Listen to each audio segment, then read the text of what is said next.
que pueden tener, digamos, un fenotipo dándonos un trastorno en la coagulación y que no sean una enfermedad genética, que sean algo adquirido, ¿sí? Existe, de hecho, cuando uno analiza los trastornos de coagulación, de hecho, lo primero que te dice cualquier texto es que vos podés tener los trastornos de la coagulación genéticos o los trastornos de la coagulación adquiridos, ¿sí? Y esos adquiridos pueden ser por algún problema autoinmune, por alguna patología previa, por alguna cuestión de algún medicamento, ¿sí? Bueno, a eso no nos vamos a focalizar en este momento, sí a los que son de origen genético, ¿sí? Bien, vamos con el principal o uno de los más relevantes trastornos de la coagulación de origen genético, que son las hemofilias.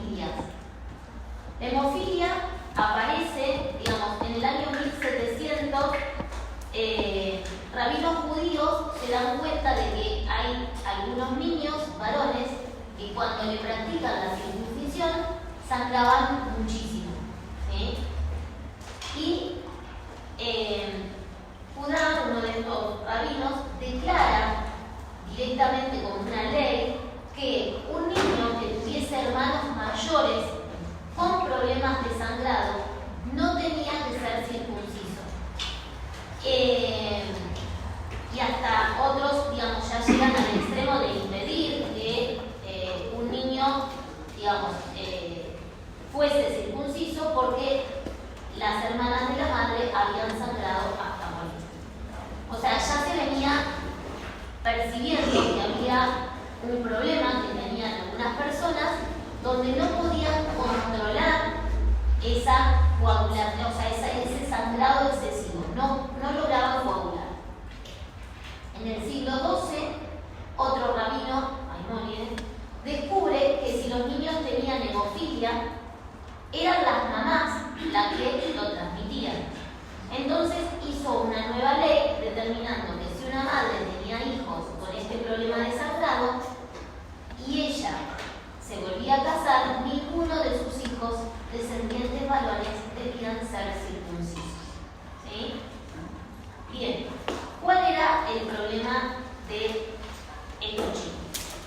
En realidad, ¿qué saben ustedes de la cascada de coagulación? Todo. Todo. Todo. Bien, excelente. ¿Y qué caracteriza cada vía? Los factores ¿Y qué son los factores? son proteínas que sintetizan energía. Algunas. ¿Y qué hacen? Activan todas las enzimas Activan a otros factores y ¿para qué? para formar una proteína. Ok, bien. Entonces, lo que vamos a ver ahora nosotros son patologías que tienen que ver con una alteración genética en algún gen que codifica justamente para alguno de esos factores, ¿sí? Entonces, ¿qué pasa cuando yo algunos de esos factores no los tengo? ¿Está bien? Obedecen a un déficit de factores de coagulación. Las más frecuentes son las hemofilias A y la hemofilia B. Y los síntomas característicos son las hemorragias espontáneas con el mínimo traumatismo en distintas partes del cuerpo, ¿sí? Este trastorno es causado por un rasgo recesivo ligado al cromosoma X, donde se localiza el gen defectuoso. Entonces, la primera cosa que nos tenemos que acordar es que las hemofilias están, las principales, la A y la B, están ligadas al cromosoma X. ¿Por qué? Porque el gen anómalo está en el cromosoma X, ¿sí? Entonces, el patrón de herencia que tienen no es el mismo que el de una autosómica. ¿Se acuerdan cómo era el patrón de herencia de una patología ligada al X? El padre, si el padre está afectado, el hijo no está afectado. Pero si la madre está afectada, es muy probable que el hijo esté afectado.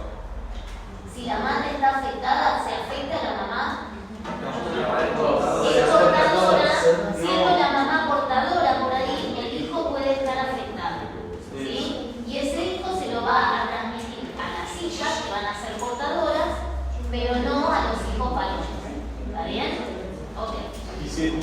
Si es dominante, la madre está afectada a pasar al hijo, ¿no? Pero las hemofilias no son dominantes. Son recesivas. Son recesivas. Sí, las hemofilias son recesivas. Las hemofilias, Ahora vamos a ver. Bien.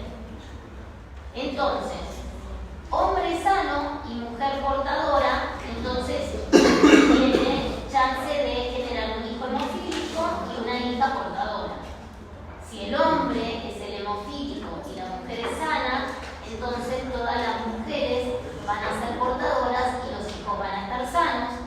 Y si el hombre es hemofílico y la mujer también es portadora, entonces ahí sí tengo la chance de tener una mujer con hemofilia, ¿sí? Lo cual es raro que se dé en mujeres porque necesito que estos dos eventos confluyan, ¿sí? O sea, que la mujer sea portadora y que el hombre sea enfermo para que exista la posibilidad de tener una mujer hemofílica.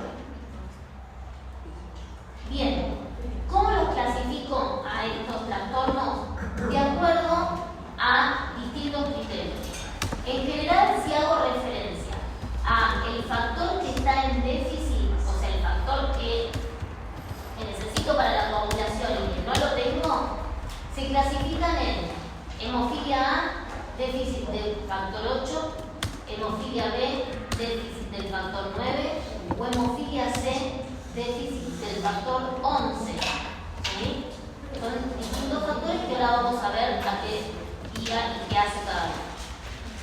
Si lo quiero clasificar, que también se usa esta clasificación, de acuerdo a la severidad del defecto, digo que existe una hemofilia ligera, una hemofilia moderada o una hemofilia severa, dependiendo qué actividad del factor de coagulación me queda residual, remanente. Si tengo algo que es mayor al 5%, si tengo algo que es entre un 1 y un 5, o si tengo algo que es menor al 1%, entonces tengo una hemofilia severa. ¿Sí? ¿Y por qué esto de la actividad o no del factor de coagulación? Porque en estos casos no es que la mutación me provoca simple y sencillamente a lo mejor que yo no tenga nada de factor. No tengo más ese factor de coagulación. No, tengo, pero no funciona de la manera apropiada. ¿Sí? Entonces eso hace que su actividad esté disminuida y dependiendo cuán disminuida está, va a ser la severidad del cuadro clínico. ¿Sí?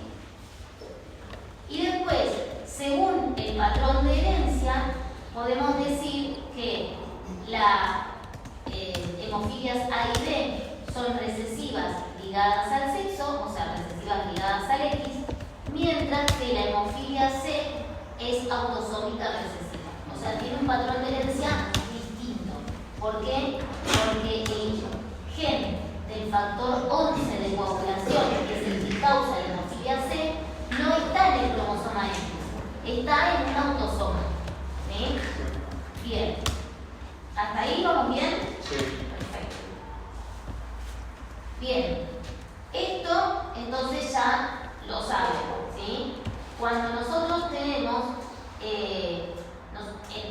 en el organismo hay agentes procoagulantes y hay agentes anticoagulantes para generar un adecuado balance frente a una injuria o lesión.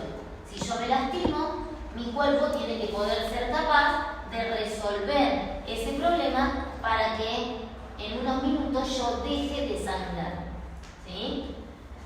No es beneficioso ni tener un exceso de anticoagulantes ni tener un exceso de procoagulantes. ¿Sí? O sea, ni que yo tenga facilidad de generar coágulos, ni que yo tenga problemas para generarlos. ¿Por qué? Porque o voy a sangrar de manera excesiva o voy a estar generando trombos y coágulos todo el tiempo que pueden viajar por la circulación y generarme, por ejemplo, un problema, una CV, una falla cardíaca, etc. ¿Sí? Entonces, el equilibrio en estos factores es crucial. Es necesario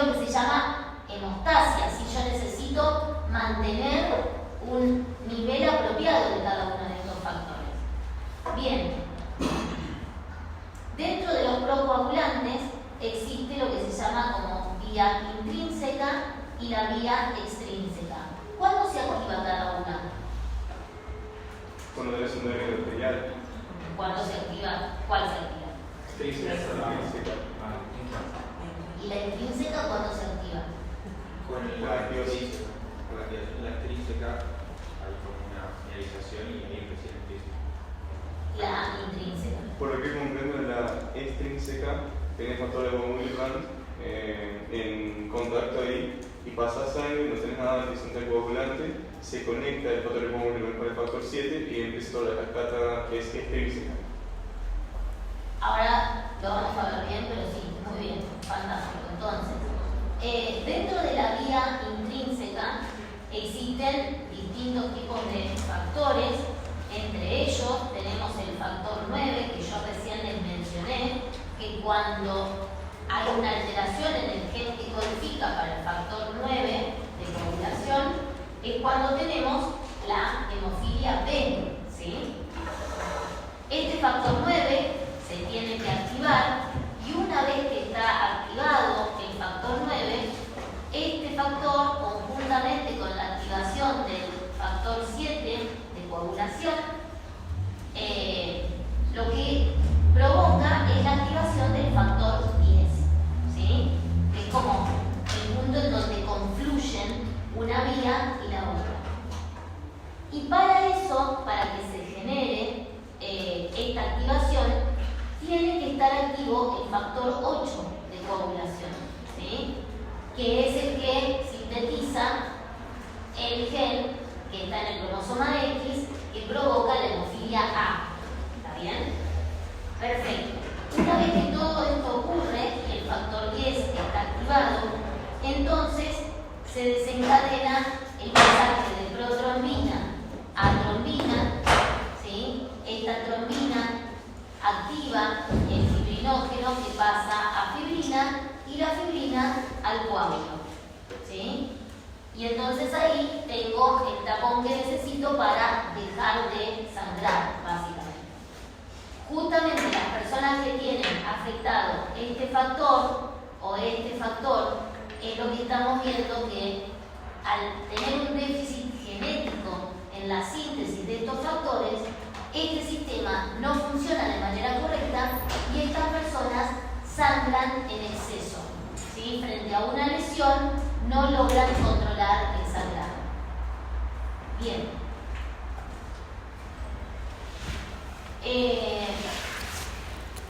Digamos, esto es nada más que para recordar que hay curvas de distribuciones normales y patológicas en la concentración de qué cantidad de factor yo tengo que tener o qué cantidad de inhibidor de la coagulación tengo que tener. Esto es un poco lo que yo les contaba recién. Esto es todo un balance, ¿sí? No es correcto ni que yo tenga un exceso de factores ni que tenga un defecto de procoagulantes o anticoagulantes.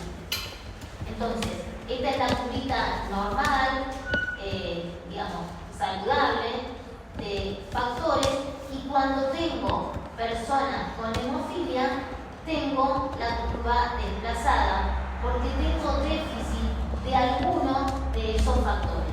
Puede ser el 8, puede ser el 9, puede ser el 11.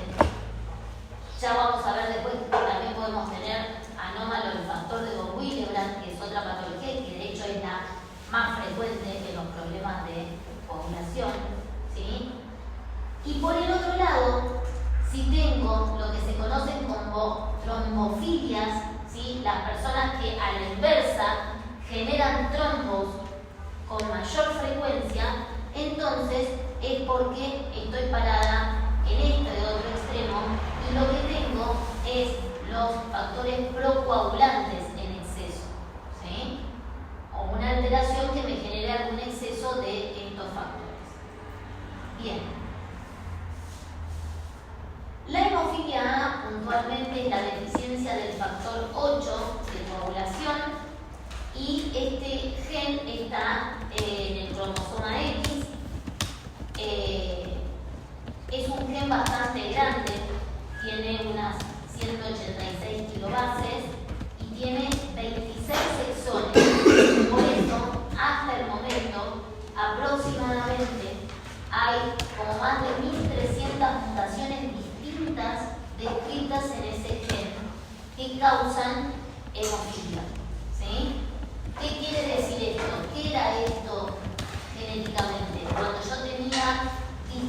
distintas mutaciones en el mismo alelo que causaban la misma patología.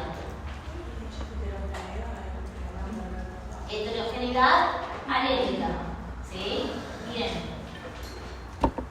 O sea que si yo les pido un ejemplo de una patología que presenta heterogeneidad alélica, tranquilamente me pueden hablar de esto, por ejemplo, ¿sí? Ahí es donde vamos enlazando unas cosas por la otra, ¿sí?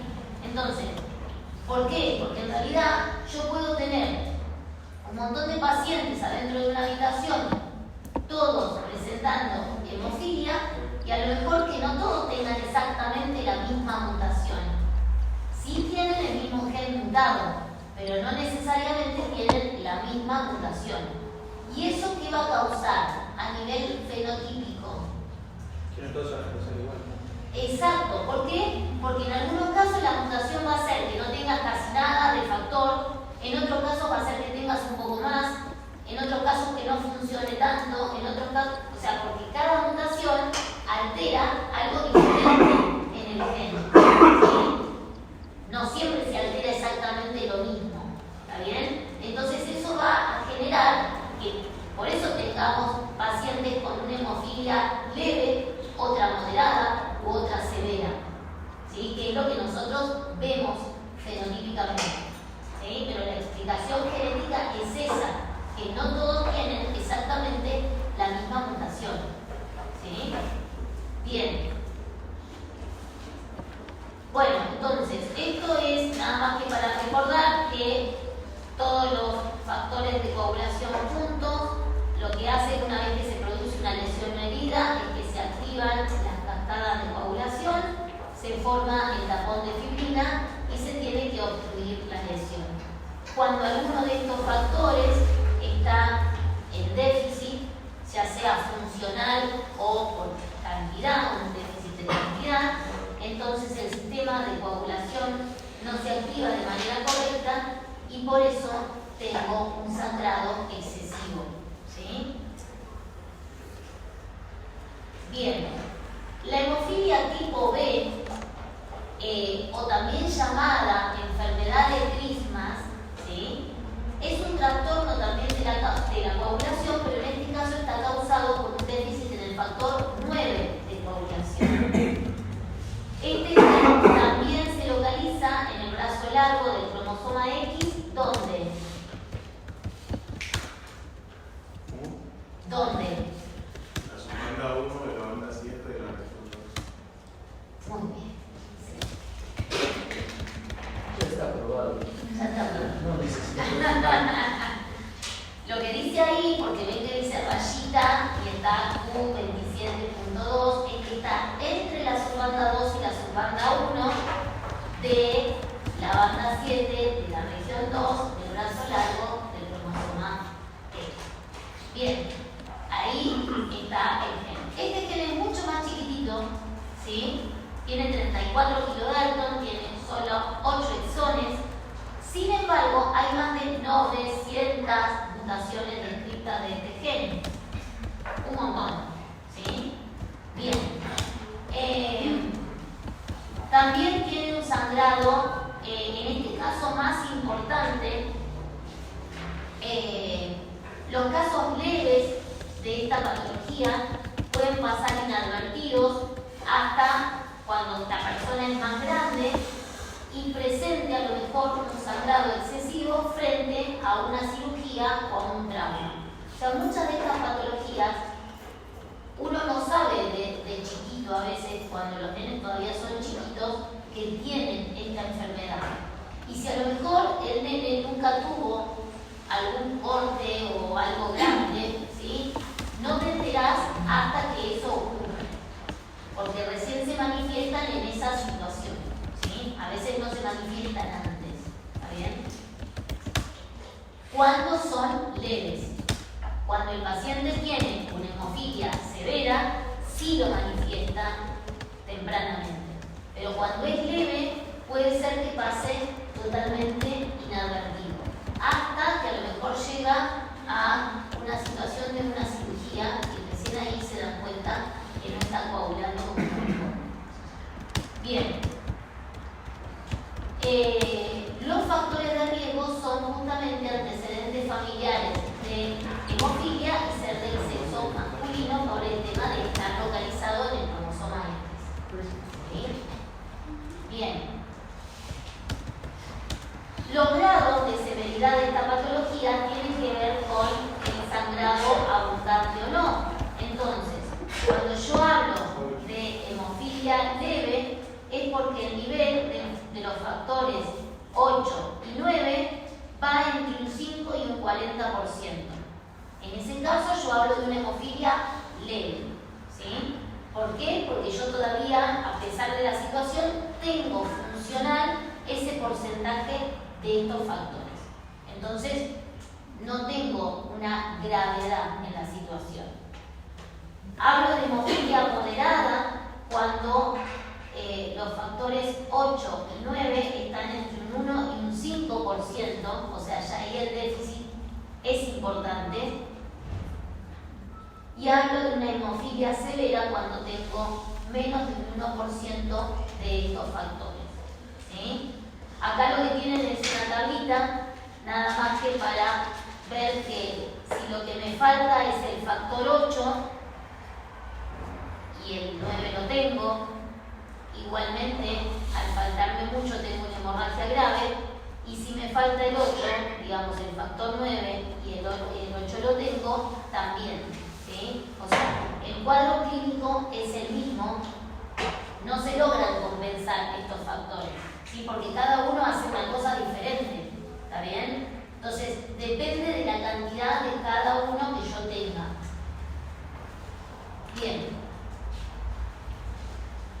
¿Cómo la manifiestan los pacientes? Bueno, como les decía hace un rato, si es leve, no la manifiestan hasta que llega una situación de una cirugía o un acontecimiento así, sino sí se manifiesta,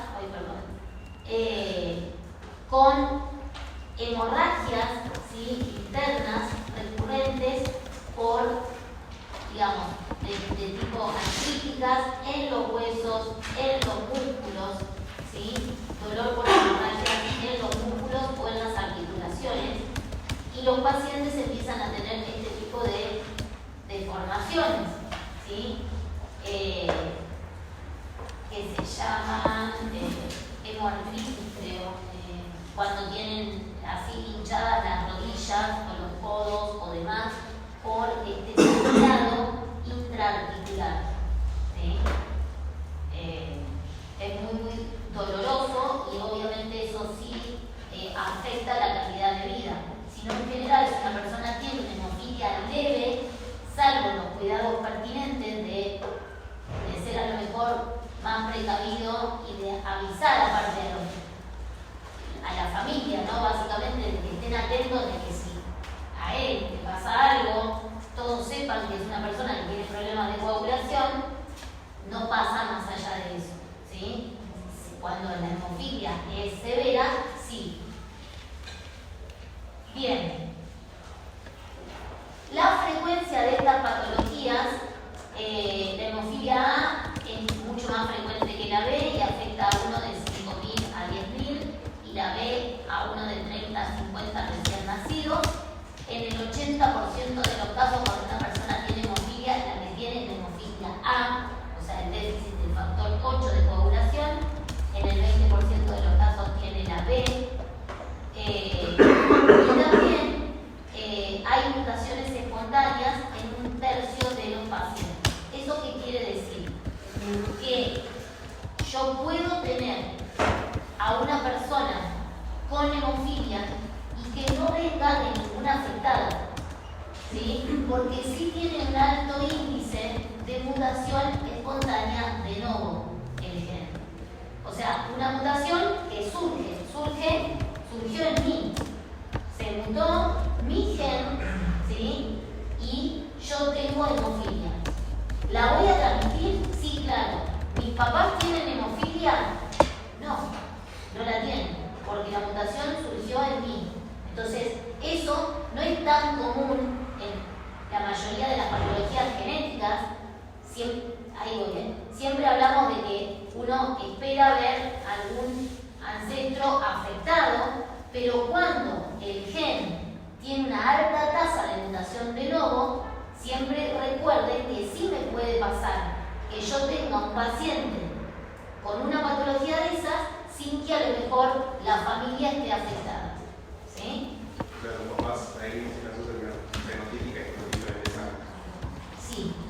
y vos podés tener un paciente afectado porque tuvo una mutación de novo. ¿Sí?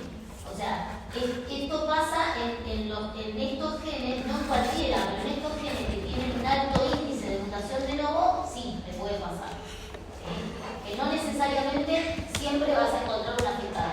O sea, a ver, el 3/4 de las personas que tienen hemofilia, sí, tenés un antecedente familiar, pero existe también una proporción en la que no. Pueden no tener un antecedente familiar y sin embargo tener hemofilia. O sea, lo bueno de esto es que yo me tengo que acordar que no por no haber un antecedente familiar yo tengo que descartar esa situación, ¿sí? Porque puede existir la posibilidad de que pase. Bien. Y después tenemos la hemofilia C, que esta capa cambiamos de patrón de herencia, ¿sí? ¿Por qué? Porque ya no es más ligada al X, el gen que provoca la hemofilia C no está en el cromosoma X, se transmite con un carácter autosómico recesivo ligado al cromosoma 4. O sea, es en el cromosoma 4 donde está el gen que codifica para el factor 11 de coagulación. Bien, y de acuerdo a la concentración que yo tenga de este factor en la sangre, se clasifica de manera similar a como yo les mostré que la hemofilia A y la B.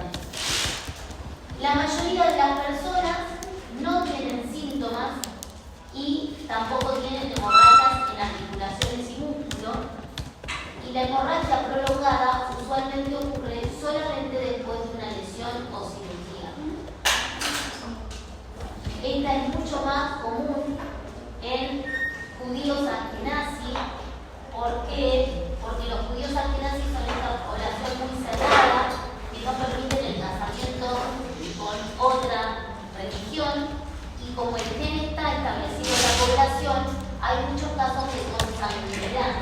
Al haber muchos casos de consanguinidad, entonces se aumenta la probabilidad de una patología recesiva, ¿sí? Por eso hay muchos casos de pacientes con esta patología en esta población. Y en este caso sí se afectan por igual hombres que mujeres. ¿Por qué? Porque no está en el cromosoma X, es autosómico. ¿Sí? Bien. Ok. Bueno, ahora, recordando lo que era la hemostasia primaria, lo primero que ocurre cuando yo tengo una lesión vascular es generar una vasoconstricción en la zona lesionada, ¿sí? Para tratar de disminuir la superficie. Hay una exposición del endotelio que desencadena que se adhieran plaquetas, y en esta agregación plaquetaria, que es re importante y que tiene que ocurrir para cerrar la lesión, interviene el factor von Willebrand, ¿sí? Dando lugar a la formación del plaquetario. Acá tienen un ejemplo de lo que sería el von Willebrand y la formación de la agregación plaquetaria, ¿sí? La enfermedad de von Willebrand, que es otra diferente a las hemofilias, es más frecuente, es de las más frecuentes en las alteraciones de la coagulación, y por eso es muy importante tenerla en cuenta al momento de analizar si mi paciente que está teniendo trastornos en la coagulación tiene una cosa o tiene la otra. ¿Por qué? Porque el tratamiento no es el mismo, ¿sí? A mí no me da lo mismo que mi paciente tenga un déficit en el factor 8, en el 9, en el 11 o en el factor von Willebrand, porque lo que yo le tengo que dar a mi paciente van a ser cosas diferentes. ¿Está bien? Entonces sí lo tengo que determinar. Esta enfermedad no está ligada al sexo y se produce también por una disminución o ausencia de este factor von Willebrand, que es el encargado de promover la adhesión de las plaquetas y la agregación. Además, el factor 8 también es transportado por el von Willebrand, y y en ausencia de esta proteína, este factor es rápidamente degradado. Y por lo tanto, una persona que tiene una alteración o enfermedad de von Willebrand tiene una disminución en los niveles del factor, suele tener, ¿no? En los niveles del factor 8 de coagulación. ¿Por qué? ¿Porque ese factor genéticamente está afectado? No, porque la proteína que lo transporta y que lo hace ser más estable es la que está afectada. Entonces ese factor queda libre y se degrada más fácilmente, ¿sí? Pero yo no tengo una alteración específica en el gen del factor 8 de coagulación. ¿Me siguieron hasta ahí? Sí. Bien. La enfermedad se diferencia clínicamente de las hemofilias porque presenta principalmente hemorragias a nivel de membranas mucosas, a diferencia de lo que pasaba con las hemofilias, que presentaba hemorragias a nivel de articulaciones, hematomas y hemorragias profundas a nivel muscular. ¿Sí? ¿Se acuerdan que dijimos que esas eran las características de la hemofilia? Mientras que von Willebrand lo presenta a nivel de mucosa. Por ejemplo, los pacientes tienen un sangrado nasal a cada rato por cualquier cosa, ni se golpearon y sangran por la nariz, ese tipo de cosas. ¿Sí? Bien. Bueno, esta es la molécula madura de von Willebrand, ¿sí? Acá tienen distintas estructuras de la molécula, no importa ni se tienen que acordar de esto, solo es para que vean que en esta parte de la molécula es donde se adhiere el factor 8 de coagulación y entonces el von Willebrand lo transporta y hace que sea menos susceptible a degradarse este factor 8 y le da mayor estabilidad. También tiene zonas de unión a Adams 13 que son metaloproteasas que degradan el colágeno. Y bueno, la zona de unión a los dímeros a través de las cuales forman estos multímeros, porque para que el factor de von Willebrand actúe de manera apropiada necesita formar multímeros que son los que se adhieren con las plaquetas al endotelium, ¿sí? O sea, necesita formar estas estructuras multiméricas. ¿Está bien? Eso lo vieron, ¿no? No, sí, vimos que el factor von Willebrand se eleva el factor solar y dentro de la que iba a ser, pero no vimos cómo estaba la molécula del factor von Willebrand. Ok, bien, no importa, igual es anecdótico. En el anterior tiempo habían dicho que tipo, el factor está en la sangre, está circulando en la sangre. Sí. O sea, porque nosotros habíamos visto que estaba como adentro de unos cuerpos en el endotelio. Sí, se almacena y después de esos cuerpos se liberan. ¿Sí? Pero sí, se almacenan en unas vesículas especiales. Sí. Bien. Bueno, entonces, ¿cómo clasifico a las personas que tienen alguna afección en este factor von Willebrand? ¿Sí? Básicamente existen tres tipos de pacientes que puedo tener con anomalías de von Willebrand. Lo que se llama tipo 1, tipo 2 y tipo 3. ¿Sí? A su vez, la tipo 2 está como subdividida en A, B, M y N. Ahí, perdón. Ahí está. No. Bien.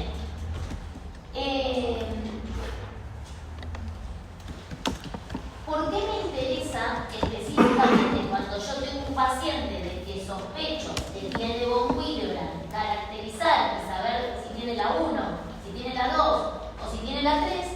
Porque dependiendo de cuál tenga y el déficit que tenga, es el tratamiento que le tengo que dar. Entonces necesito saber qué tiene, cuál de esas tiene. ¿Sí? Bien. El tipo de herencia de von Willebrand es autosómico dominante en el caso 1 y en el caso 2, mientras que en el caso 3 es recesivo. ¿Está bien? Bien. La prevalencia del autosómico dominante del tipo 1, que es el más frecuente, es un 70-75%.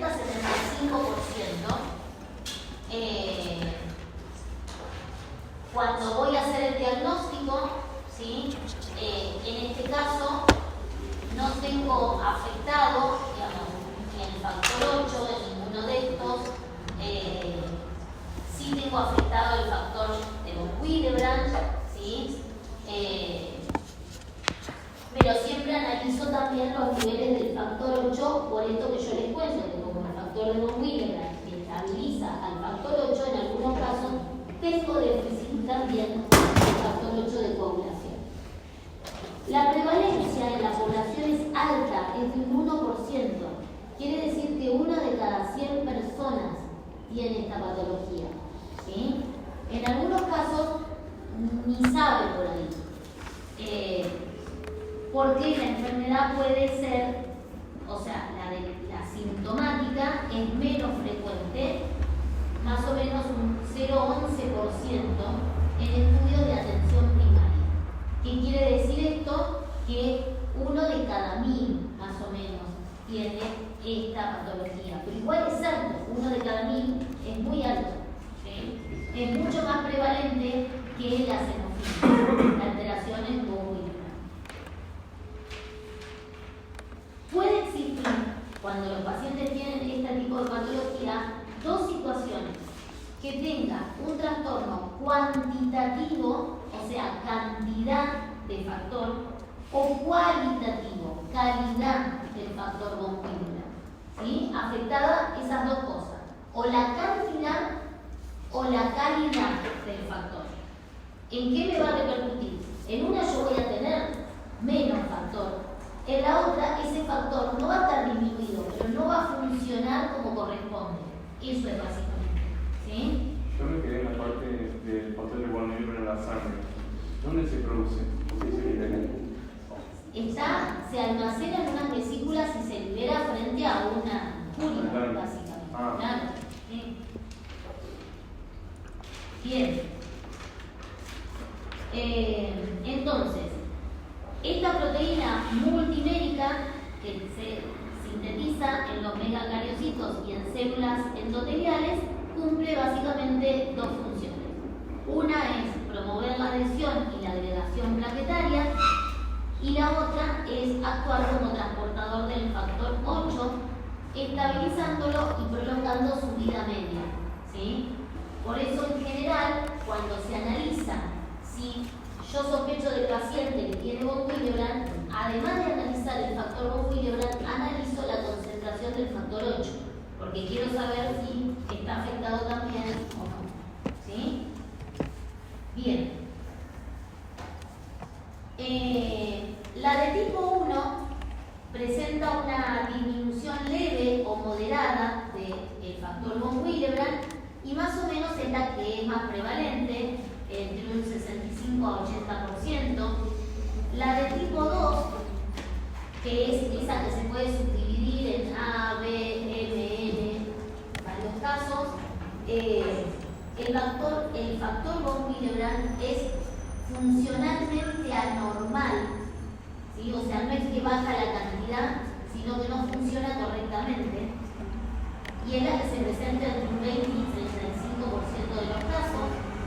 Y la del tipo 3 es la más rara de todas y la menos frecuente, pero la más severa, ¿sí?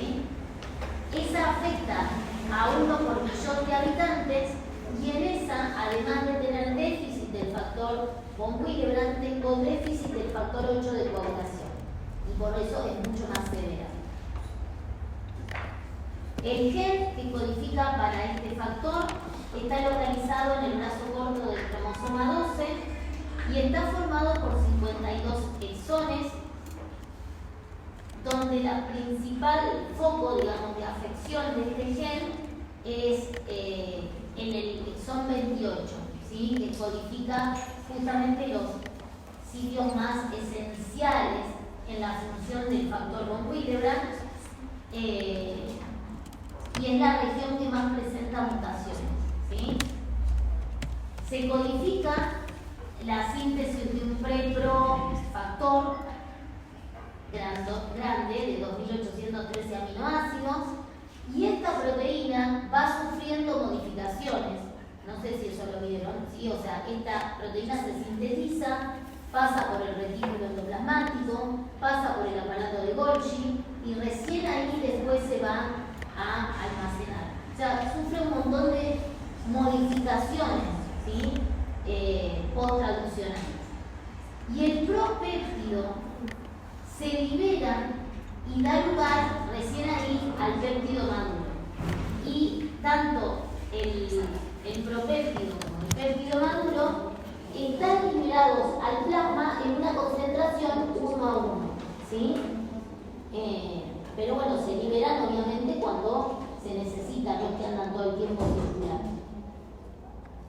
Es almacenado en estos cuerpos de Weber-Palade, en las células endoteliales y también en gránulos alfa de las plaquetas, donde frente a determinados estímulos que los determina una injuria o una lesión, se liberan, ¿sí? Entonces se sintetizan como prepropéptido, se almacenan y se liberan cuando es necesario.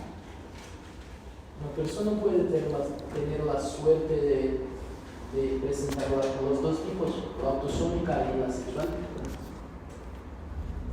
Von Willebrand no tiene indicada el sexo. No. La A, por ejemplo, sí, la A y la C. Sí, tendría que tener los dos genes mutados para presentar conjuntamente hemofilia A y hemofilia C, o tendría que tener el gen, ponele, del factor 8 de coagulación mutado y el factor von Willebrand mutado, lo cual sería pobre, ¿no? O sea, un desastre, porque su coagulación sería un desastre básicamente. Porque vos pensás que esta es re prevalente, es bastante prevalente esta mutación poblacionalmente,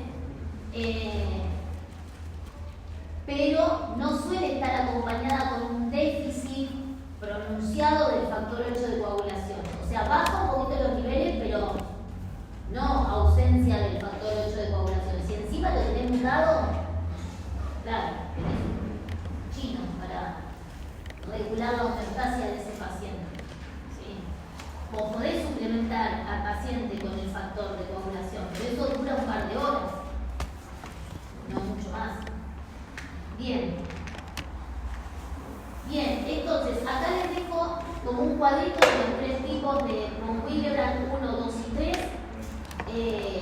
La 1 y la 3 son las que presentan las deficiencias cuantitativas, o sea, de cantidad, ¿sí? Ya sea de tipo parcial o de tipo total, y mientras que la 2 es la que presenta deficiencias cualitativas, o sea, en la calidad de cómo funciona ese factor, no en la cantidad. Yo lo voy a dosar y los niveles van a estar bien, pero cómo funciona ese factor es lo que no está bien, ¿sí? Bien, y acá tienen como una tablita donde tienen las características del patrón de herencia. Ven que casi siempre es dominante, salvo en la tipo 3 que es recesivo. Si tiene o no disminuido la actividad del factor 8 de coagulación, está levemente disminuido normalmente, pero muy disminuido está en la 3, que es la que yo les digo que es más severa, ¿sí? Y si forman o no los multímeros, que son los que después se necesitan para formar los trombos.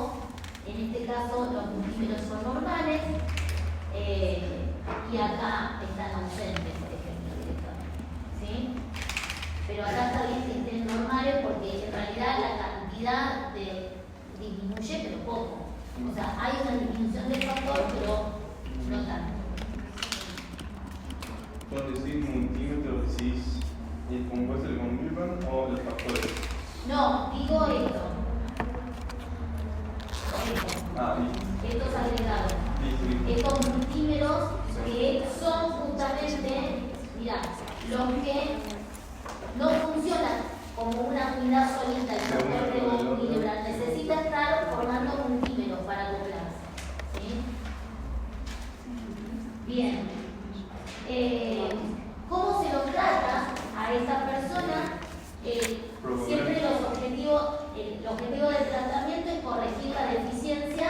en este caso del factor von Willebrand, y acortar los tiempos de sangrado que tienen estos pacientes, ¿sí? Actualmente lo que se hace es dar desmopresina, que es un análogo sintético de la vasopresina, que incrementa entre 2 y 5 veces la liberación de las células endoteliales del factor von Willebrand y también aumenta los niveles del factor 8 de coagulación. Pero si lo tengo ausente, no va a servir eso. O sea, Para tratar una lesión, sí. si no tengo producción de factor von Willebrand, ¿para qué de desmopresina? Para tratar de estimular, cuando vos tenés von Willebrand en el 70-80% de los casos de tus pacientes tienen la tipo 1. La tipo 1 dijimos que era una deficiencia moderada del factor von Willebrand. Si yo le doy algo que estimulo que lo que hay se libere y que también estimulo la producción del factor 8 de coagulación, obviamente ayudo a ese paciente frente al trauma a que coagule. Si es una deficiencia de 3, no lo tratas así, solo si es 1 o 2. Exacto, exacto. ¿Sí?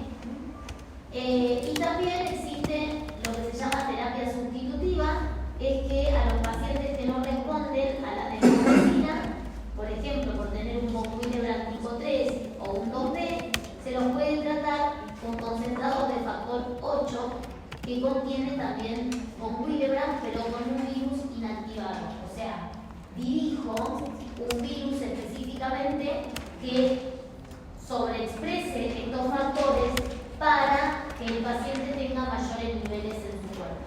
¿Sí? Bien, entonces, como habíamos mencionado, la coagulación puede ser desencadenada por la vía intrínseca o por la vía extrínseca. ¿Sí? In vitro, el contacto de la sangre en el tubito, cuando hago las mediciones, activa la vía intrínseca, ¿sí? Mediante la activación del factor 12. O sea, esto es lo que se activa cuando tengo, no sé, metí sangre en un tubito y se activa eso. In vivo, lo que se activa es la vía extrínseca, que se activa con gran rapidez a través del factor tisular, ¿sí? Que es este que tenemos acá, que se expone tras una lesión vascular y actúa sobre el factor 7. En presencia de calcio, activa al factor 7 de coagulación y al factor tisular y juntos activan al factor 10, ¿sí? Junto con la activación de la vía intrínseca, que también se puso en movimiento. ¿Está bien? La vía extrínseca le da a la coagulación plasmática inmediatez de acción. O sea, esa es la que tiene que actuar rápido, ¿sí? Mientras que la intrínseca le da un poco más de potencia, ¿sí? La ayuda a potenciar ese efecto. ¿Está bien? Cada una, digamos, tiene un rol distinto. ¿Tá? Todo para formar el polímero de fibrina. Bien.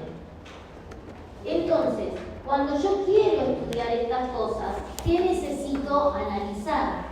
Necesito analizar los tiempos de coagulación, ¿sí? Para saber si mi paciente está teniendo tiempos de coagulación prolongados, motivo por el cual está sangrando en exceso, ¿sí? Entonces se hacen pruebas coagulométricas y suelen asociarse a deficiencias de factores o a la presencia de inhibidores. El material que se utiliza para estas pruebas es el plasma preparado mediante centrifugación de una sangre total citrada, ¿sí?